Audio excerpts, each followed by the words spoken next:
সারা দেশের ন্যায় আমার আসনেও শাপলাকলির যারা নেতাকর্মীরা আছেন তাদেরকে নানা সময় হুমকি ধামকি দেওয়া হয়েছে, প্রকাশ্যে হুমকি দেওয়া হয়েছে, গোপনে হুমকি দেওয়া হয়েছে।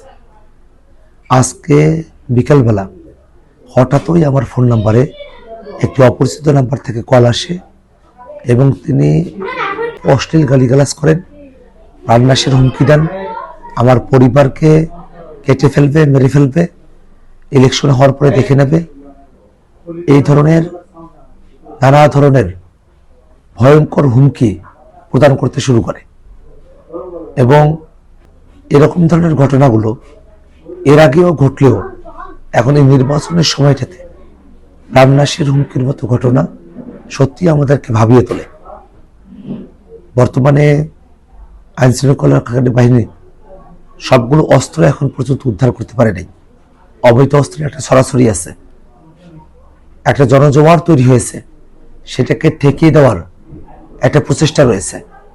এমত অবস্থায় একটা সুষ্ঠু নির্বাচনের জন্য আইন শৃঙ্খলা রক্ষাকারী বাহিনীর সর্বোচ্চ সতর্ক ভূমিকা আমরা প্রত্যাশা করি।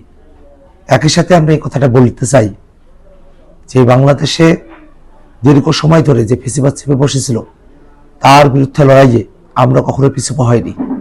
হুমকি থামকি, ভয়, জুলুম, জেল, রিমান্ড, নির্যাতন, নানা কিছু আমরা মোকাবেলা করে নতুন বাংলাদেশের দিকে আমরা অগ্রসর হয়েছি।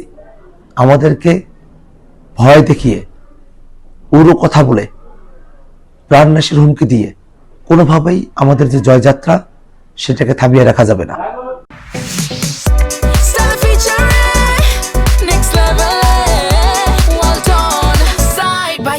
Fridge.